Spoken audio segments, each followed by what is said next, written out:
हम vaccination centres की बात करते हैं तो पाकिस्तान का सबसे बड़ा वैक्सीनेशन सेंटर है ये एक्सपो सेंटर। और यहाँ पर तकरीबन 16,000 अफराद को डेली वैक्सीन जो है वो लगाई जा रही है। एक्सपो सेंटर की जब हम बात करते हैं, पहले यहाँ पर हो रहा था एक हॉल में वैक्सीनेशन हो रही थी, अब दूसरा हॉल भी आज से तैयार हो चुका है, शहरों के लिए खोल दिया गया है और उम्मीद है कि तीसरा हॉल भी जल्द खुल जाएगा, क्योंकि हम तीसरे हॉल की भी विजिट करके आए थे, वहाँ पर भी जो है वो काम जो है वो जारी है। इसका मतलब क्या है? इसका मतलब है कि इस वक्त कराची का कोई शहरी ना सिर्फ एक्सपो सेंटर बल्कि किसी और वैक्सीनेशन सेंटर में अगर जाएगा तो वैक्सीन लगवाए बगैर वापस नहीं आएगा। तो ठीक है, गोपलानी साहब की बात अपनी जगह के, वक्त ज़्यादा होना चाहिए, ताजर ज़्यादा है, लेकिन एट द सेम टाइम हमारा सिस्टम कैसा है? सर मैं आपको भी दिखाता हूँ, नाजरीन को भी, कि कराची में अगर कोई भी इस वक्त वैक्सीन लगवाने जाएगा तो इंतजामात कितने अच्छे हैं। मैं खुद वहाँ पर गया, एक्सपो सेंटर, क्या मामलात, क्या इंतजामात, ज़रा देखिए। हम आ चुके हैं आज एक्सपो सेंटर कराची, पाकिस्तान का सबसे बड़ा वैक्सीनेशन सेंटर। ये जो कतार मेरे साथ चल रही है, ये बेबी स्टेप्स लेते कराचीआइट्स, ये स्टेप टूवर्ड्स वैक्सीनेशन है। हमारे अवाम ने ये फैसला कर लिया है कि वैक्सीनेशन करवानी है और कोविड का जो फैलाव है उसे रोकना है, स्लो डाउन करना है। इस सेंटर में 24 आवर्स वैक्सीनेशन होती है। ये जो रश है ये बड़ा खुशाइंद है कि शहरी यहाँ पर आ रहे हैं, वैक्सीनेशन करवा रहे हैं। इंतजामात कैसे हैं, आज हम इसकी बात भी करेंगे। एक शहरी जब यहाँ पर आता है कितना इंतजार करना पड़ता है, कितना वक्त यहाँ पर लगता है, उसकी बात भी करेंगे। और चूंकि प्रेग्नेंट खवातीन और बच्चों को वैक्सीन नहीं लगाई जा रही, तो उससे मुतालिक सिंध हुकूमत क्या प्लान लेकर आई है, इसकी करेंगे बात। Stay with me. एक तवील कतार है, लेकिन अब पहुंच चुके हैं उस गेट के पास जहां से एंटर हो जाएंगे इस हॉल में और जहां पर हो रही है वैक्सीनेशन। इंतजार बाहर भी था, इंतजार अंदर भी है, लेकिन ये इंतजार करना जरूरी है क्योंकि वैक्सीनेशन बहुत जरूरी है। हम आ चुके हैं एक्सपो सेंटर के इस हॉल के अंदर और सबसे पहला जो ये पॉइंट है जहां पर लोग इन कुर्सियों पर विराजमान है, तो वाइटल्स चेक हो रहे हैं, ब्लड प्रेशर मॉनिटर होना और बुखार है या नहीं, कुछ सवाल किए जाते हैं। जो वाइटल्स चेक हो रहे हैं उनसे बात करें। अस्सलाम वालेकुम जी। वालेकुम अस्सलाम। कैसी हैं आप? अल्हम्दुलिल्लाह। अच्छा, ये पहला डेस्क है जहाँ पर जो भी शहरी आ रहे हैं आप उनके वाइटल्स चेक करके बताएंगे क्या क्या चेक किया जाता है। यहाँ पे इनका बीपी चेक किया जाता है और इनसे पूछा जाता है कि आपको शुगर का या बीपी का कोई इशू तो नहीं है, ये सब इनसे पूछा जाता है। यहाँ पे बस बीपी चेक होता है। अच्छा, अगर बीपी ज़्यादा हो तो फिर क्या हो? तो फिर उनके वाइटल्स ने उनका वैक्सीन नहीं लगाते। अच्छा, दिन में कितने ऐसे शहरी आते हैं जिनका बीपी ज़्यादा होता है और यहाँ से वापस चले जाते हैं वैक्सीन लगवाए बगैर?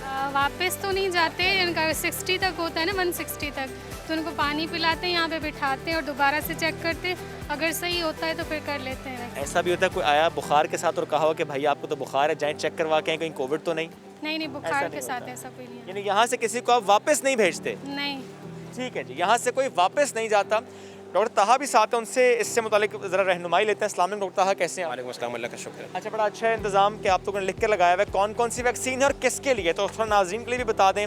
ये Sinovac, Sinopharm, CanSino bio, AstraZeneca किसके लिए है? ठीक है। अच्छा, जो हमारे पास एस्ट्राजेनेका है ना, वो अबव 40 जो लोग हैं उनके लिए है, और जो हमारे पास कैंसाइनो है वो अबव 70, 50 टू 70 हम ओल्ड एजेस में लगा रहे हैं। ओल्ड एज ग्रुप जो पीपल है उनको बार बार नहीं आना पड़े सेंटर में, उनको तकलीफ़ ना हो इस वजह से। और हम साइनोवैक जो है वो तमाम एजेस में वैसे लग सकती है, लेकिन हम ज़्यादातर जवान लोगों को प्रेफरेंस दे रहे हैं ताकि वो लगवा सकते हैं। अच्छा, साइनोफार्म जो है जिन लोगों को पहला डोज लग चुका है सिर्फ उन्हीं के लिए रिजर्व है और वो उन्हीं को लगेगी, उनको पहला डोज अब नहीं लग रहा किसी को नेगेटिव। अनदर डेस्क जहाँ पर आईडी कार्ड देखने के बाद आईडी कार्ड नंबर के अगेंस्ट एक स्लिप इशू होती है और फिर वो स्लिप अंदर दिखाकर वैक्सीन लगवाई जाती है। उस स्लिप पर बेसिकली लिखा होता है कि आईडी कार्ड नंबर, नाम, एज, कौन सी वैक्सीन लगनी है, फर्स्ट डोज है या कि सेकंड डोज है। तो लेकर चलते हैं आपको कि जहाँ पर वैक्सीन लगाई जा रही है।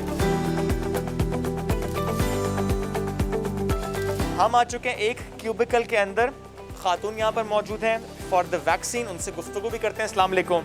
वालेकुम अस्सलाम। कैसी हैं आप? अल्हम्दुलिल्लाह बेटा। अच्छा, आपको माशाल्लाह लग रही है कैंसाइनो, इसकी तो एक ही डोज है, 1 डोज वैक्सीन है ये जी। यानी ये तो बड़ा एक हुकूमत की तरफ से भी और इस सेंटर की तरफ से भी एक अच्छा कदम है कि दोबारा ना आना पड़े। जी हाँ। यहाँ आने से पहले मोहल्ले में, रिश्तेदार में किसी ने कोई कहा कि वैक्सीन लगवाने ना जाओ? नहीं, किसी ने नहीं कहा? यानी पहले दिन से आप इस बारे में मुतमईन थी कि वैक्सीन लगवानी जी हाँ, है? बेशक ज़रूरी थी, मेरी बहुत ज़रूरत है। अच्छा, तबीयत अच्छी है? बिल्कुल ठीक है। लोगों को मैं पैगाम देना चाहेंगे जो वैक्सीन से अभी भी घबराते हैं? नहीं बेटा, घबराने की जरूरत नहीं, जब ये लगानी है तो लगानी है। अच्छा, हम आ चुके हैं कोल्ड चेन के अंदर। Doctor Suhail is with me. Doctor साहब अस्सलाम वालेकुम। वालेकुम जनाब, ठीक है। डॉक्टर साहब बहुत ठंडा है ये जी जनाब, कमरा, बहुत ठंडा है। अच्छा डॉक्टर साहब, सो मेनी रेफ्रिजरेटर्स, तो क्या जितनी वैक्सीन इस वक्त पाकिस्तान में या फॉर दैट मैटर इस सेंटर में अवेलेबल है, उन सबको मेंटेन रखने के लिए एक ही टेम्परेचर? जी एक्चुअली हमारे पास जो 4-5 किस्म की वैक्सीन आई हैं, साइनोफार्म है, सही है। साइनोवेक है, कैंसाइनो है, एस्ट्राजेनेका है, इन सब का एवरेजली 2 से 8 डिग्री सेंटीग्रेड हमें टेम्परेचर मेंटेन रखना पड़ता है। और वैक्सीन एफिकेसी के लिए मोस्ट इंपॉर्टेंट स्टेप जो होता है वो कोल्ड चेन मैनेजमेंट का होता है। अगर आपकी इसमें ज़रा सी गलती हुई तो तो वैक्सीन आपकी इफिकेसी नहीं रहेगी। अच्छा, आपको टेम्परेचर से ज़्यादा वो चला गया, अगर 2 से 8 डिग्री 9-10 डिग्री चला गया तो वो टेम्परेचर वैक्सीन इफिकेसी खत्म हो जाती है, ओके। क्रिटिकल लेवल कम हो इसे जाता हम है। खोल के देख सकते हैं आप देख सकते हैं। वैसे हम इसको ओपन करें प्लीज़। तो जनाब ये एक्चुअली आप ओके। चेक करेंगे हाथ लगा के। ठीक है, तो वैक्सीन यहाँ पर है जी। Exactly। ये कौन सी सर? ये हमारी Sinovac साइनोवेक है। है, ठीक है जी। ये हमारी आपके पास आएगी। कैंसाइनो है, सिंगल ओके, डोज ये वाली सिंगल बोतल डोज है जी जनाब, कैंसाइनो का। कैंसाइनो, ठीक है। ओके, अच्छा we have enough We stock, have we enough। Have enough stock. और इस हवाले से हम बार-बार इसको नहीं खोलते। अगर कोई मॉनिटरिंग पे आता भी तो we have check the temperature. बिल्कुल ठीक है, और ये इसको मॉनिटर किया जा इसको रहा है मॉनिटर बार-बार, जो भी हर टीम आधे नजर आ घंटे रही के है। बाद हम इसको मॉनिटर करते ठीक हैं ताकि वो कोल्ड चेन मेंटेन रहे। ठीक है, हमारे और पास के ये हवाले से सर जो भी स्टॉक ज़रा आपके जी पास जनाब। आया वो आया यहाँ पर, जी जनाब। और यहाँ पर स्टोर यहाँ करने से के हम बाद फिर कैरियर बॉक्स में करते हैं। अच्छा। फॉर एग्जांपल इसमें 50 से 100 वैक्सीन आ सकती हैं। अच्छा तो ये हर क्यूबिकल में लेके जाते हैं। ठीक है, इसमें आप- 50 से 100 आ आप- सकते हैं। आप इस तरह से इसको खोलें तो ये एक इंसुलेटर होता है इस टाइप ठीक का। है। मैं आपको दिखा दूँ। सर इसमें लाइफ कितनी देर होती है? ये 4 से 5 घंटे हम इजीली अगर कैरियर कहीं ले भी जाएं तो वैक्सीन स्टोर रहती है, इंसुलेटेड रहती है, उसका टेम्परेचर मेंटेन रहता है। ठीक है, इसका मतलब ये हुआ सर कि इंटीरियर सिंध में जब दूर दराज इलाकों में ले जानी होगी वैक्सीन, तो हमारे पास सिस्टम अच्छा अवेलेबल हमने है। जहाँ कोशिश ये की है कि जहाँ पे हमारे एग्जिस्टिंग EPS सेंटर्स सही हैं वो सोलराइज्ड हैं। ठीक है। अगर लाइट चली भी जाती है तो बैकअप सोलराइज हो जाए, और हम वहीं पे जा रहे हैं। जो एग्जिस्टिंग हमारे यूनिट्स हैं उन्हीं को स्ट्रेंथन हमने किया है। जिस तरह हमारे पास अभी 350 सेंटर्स हैं पूरे सिंध में इस्टेब्लिश किए हैं। कराची में मोर देन 85-90 हो गए हैं सेंटर। हमारा ऑब्जेक्टिव ये है कि 1000 से ज़्यादा, मतलब एक्सेसिबिलिटी लोगों की ज़्यादा से ज़्यादा बढ़ाए कि डोर स्टेप करीब हो जाए करीब हो ताकि हमारी कवरेज ठीक बढ़े। है, अब तक पूरे सिंध में से कितने लोग वैक्सीनेट अब तक हम 1.6 मिलियन। पार्लिमानी सेक्रेटरी बराए सेहत सिंध कासिम सुमरो साहब साथ मौजूद हैं, मॉनिटर भी यहाँ पर कर रहे हैं। हमने सोचा कि जरा गुफ्तगू भी उनसे कर रहे हैं। अस्सलाम वालेकुम सर, कैसे हैं? अस्सलाम वालेकुम, आप ठीक हैं? Very nice, very brilliant efforts I must say. बड़ा अच्छा लगा लोगों से बात करके कि जब लोग की आंखों में तशक्कुर हो तो बड़ा देखकर अच्छा लगता है, ज़रा हुकूमत को भी खुशी होती है। थोड़ा सा मुझे शेयर करेंगे, इस एक हॉल में अभी तो आप लोग वैक्सीनेशन करवा रहे हैं, तो स्टैट्स क्या हैं? पर डे कितने शहरी यहाँ पर आते हैं वैक्सीनेशन? देखिए, ये हमारा टारगेट इस पूरे हॉल में जो है वो रफली ये है कि हम इसको 30,000 तक पर डे पे ले जाएं। अच्छा, अभी हम ये जो पिछले कल हमारी जो टास्क फोर्स की मीटिंग हुई थी उसमें हमने ये टारगेट सेट किया कि हम 2 lakh doses per day all over Sindh में हम पर डे पे जाएं। सर एक और वैक्सीन जो सबसे पहले यूँ तो अप्रूव हुई थी लेकिन अभी तक पाकिस्तान में नहीं आई, और वी आर स्टिल वेटिंग कि वो वैक्सीन कब यहाँ पर फॉर प्रेग्नेंट वुमेन और बच्चों को ज़रा स्टार्ट आप लोगों ने करनी है। फाइज़र, क्या सर खबर है उससे? सर बिल्कुल, वो हमारे पास पाकिस्तान तो आ गई है। अब इंशाल्लाह हमें वो 12 से 18,000 के करीब डोजेस इन दोनों में से हमें तकरीबन मिलेंगे। अच्छा। लेकिन विद इन 2 to 3 डेज़ इंशाल्लाह यहाँ सिंध प्रोविंस में आ जाएगी। अभी हमारी ट्रेनिंग्स हो रही हैं, हमारे स्टाफ की ट्रेनिंग हो रही है। आपको पता है कि उसकी थोड़ी स्टोरेज स्पेशल स्पेशल अरेंजमेंट्स होते हैं, तो वो सारे अरेंजमेंट तो हैं अल्हम्दुलिल्लाह। तो हमने उसको देखते हुए जो पर्टिकुलरली जैसे आपने कहा कि जो हमारे बच्चे बाहर पढ़ने जाएंगे तो उनको टारगेट करने के लिए हमने एक स्पेशल अरेंजमेंट ये भी किया है कि हम एक प्राइवेट ट्रैवलर जो मशहूर है, मैं उसका नाम अभी नहीं ले रहा, लेकिन उसको हमने ये उनसे के साथ हमारी बातचीत है कि उनको हम ये फैसिलिटी दें, सारी डॉक्यूमेंटेशन भी जो है वो वेरीफाई करवाएं और साथ साथ अपने आप को वैक्सीनेट भी करवाएं। कि हमारे कराची में चलो पढ़े लिखे लोग वो सारे तो आ रहे हैं, लेकिन कुछ ऐसे लोग हैं जो वहाँ वैक्सीन हेजिटेंसी है, अब वहाँ पहुँचें। हमने क्या अपने ऐसा हो रहा है सर इन एरियाज़ में? आप लोग गाड़ियाँ जा रही हैं लोगों नहीं को सर, वैक्सीन अभी ये करवाने हमने के कल लिए? फैसला किया है इंशाल्लाह 2-3 दिनों में हम पूरा एक प्लान उसका अच्छा, starting from Karachi, yes starting from फिर कराची, इंटीरियर सिंध में भी जाएंगे? बिल्कुल हर शहर, हर गांव, हर गली, हर मोहल्ला इंशाल्लाह। हमारे बॉर्डर पर जो जवान तैनात हैं उन तक भी पहुँचेंगे? एब्सोल्युटली वहाँ तक पहुँचेंगे। और आपको मैं बताऊँ कि जब मेरी कॉन्स्टिट्यूंसी चूँकि बॉर्डरिंग है थरपारकर में, तो वहाँ पर जितने जो रेंजर्स है वो क्योंकि बॉर्डर सिक्योरिटी पे होती है, और जो उन तमाम को हमने अपनी गाड़ियाँ देके वहाँ वैक्सीन करवाया है वहाँ। करवा दिए नहीं, हमारे बॉर्डर पर जो जवान तैनात हैं उनकी वैक्सीनेशन हो बिल्कुल, चुकी है। Very good sir. वैक्सीन लगवाने के बाद खुदा न खास्ता कोई घबराहट हो जाए, बाजू सुन हो जाए, हल्का सा बुखार हो जाए, तो फिर डॉक्टर से जो पूछने आते हैं वो इस AEFI में आते हैं। एक साहब यहाँ पर आए, उनसे पूछते हैं कि उनको क्या मसला दरपेश है जिसकी वजह से वो यहाँ पर। अस्सलाम वालेकुम। आप वैक्सीन कब लगवाई आपने? सुबह 9:30। तो वैक्सीन के बाद कोई मसला हुआ? मैं जाके सो गया था, नाइट ड्यूटी की हुई थी, तो उसके बाद जब नींद से बेदार हुआ तो हाथ सोना है मेरा, अच्छा, ये आपका लेफ्ट हैंड सुन था? लेफ्ट हैंड, लेकिन वैक्सीन राइट हैंड पे लगी। अच्छा, वैक्सीन वहाँ लगी हुई सुन जी। था, तो फिर आप परेशान हुए?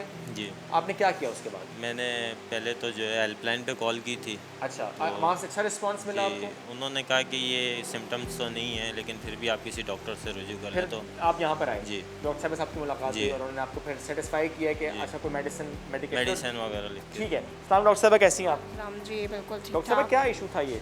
ये बेसिकली सुबह वैक्सीन लगवा के हमारे पास से गए थे, ठीक है, और वो उसके बाद ही घर जाके सो गए थे। तो अभी इन्होंने मुझे रिपोर्ट किया कि इनकी वैक्सीन जो कि राइट हैंड पे लगी थी, वो राइट हैंड इनका बिल्कुल सही है। अच्छा। और लेफ़्ट हैंड, क्योंकि मोस्ट प्रॉब्ली ये उस करवट सोए होंगे तो वो लेफ़्ट हैंड जो है वो थोड़ा दब गया, तो वो इंट्रैपमेंट न्यूरोपैथी टाइप चीज़ हो जाती है। ठीक है। इसके अलावा ये डायबिटिक भी है नॉन सही, तो उसमें भी नर्व्स आपके असाब थोड़े वीक हो जाते हैं। तो बस वो एक साइकोलॉजिकल इम्पैक्ट होता है कि जी हमने क्योंकि वैक्सीन लगाई है, तो अब जो भी मसला हुआ तो वो वैक्सीन ही से रिलेटेड होता है। तो वैक्सीन क्योंकि राइट हैंड पे, अगर इवन राइट हैंड में कोई कंप्लेन कर दे तो भी चले, हम सोचते हैं कि चलें वैक्सीन से रिलेटेड शायद हो सकता है, लेकिन वो जो सिम्टम है उनके वो लेफ्ट हैंड पे आ रहे हैं। बहरहाल हमने इनको काउंसिल किया, इनको जो मेडिकेशंस जो नीडेड हैं वो इनको बता दिए हैं।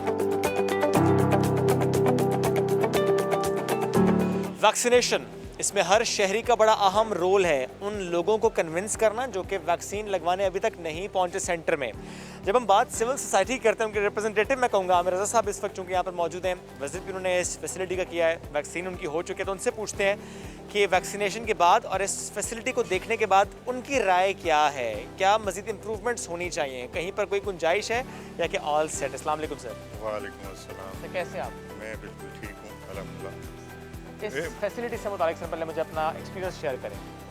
देखिए, मेरे ख्याल में यहाँ पे जो ये इस सेंटर की मैनेजमेंट है ये बहुत अच्छी जा रही है, जो मैंने बिल्कुल इसको क्रिटिकली ऑब्जर्व किया है।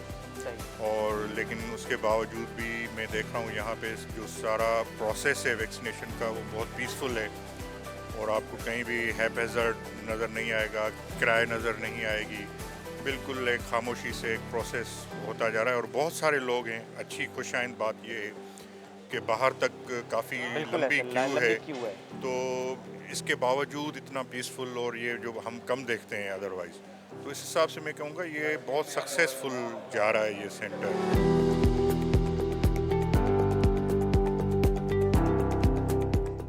उस हॉल में जहाँ पर वैक्सीनेशन हो रही है आ चुके हैं, अब हम एक और हॉल में। तो इस हॉल के तैयार होने के बाद कैपेसिटी कितनी बढ़ जाएगी, सहूलत कितनी आ जाएगी? कासिम साहब, 96 वहाँ पर क्यूबिकल्स हैं जहाँ पर वैक्सीनेशन हो रही है, 2 और हॉल्स हैं जिस पर काम हो रहा है। बिल्कुल, एक ही हॉल है, आप खुद देखें, अब इंशाल्लाह कल या परसों तक ये भी रेडी हो जाएगा।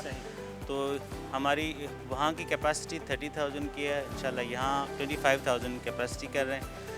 जो तीसरा हॉल है उसमें भी राउंड अबाउट सेम कैपेसिटी होगी। तकरीबन 50,000 लोगों की कैपेसिटी बढ़ जाएगी। कल तक 50,000 हो जाएगी, परसों तक। उसके बाद हम एक और 25,000 की कैपेसिटी का तीसरा हॉल भी बना रहे हैं, ताकि यहाँ पर हमारी टारगेट ये है कि इस एक्सपो सेंटर के अंदर अगर हम 1 लाख लोगों को पर डे वैक्सीनेट कर सकें।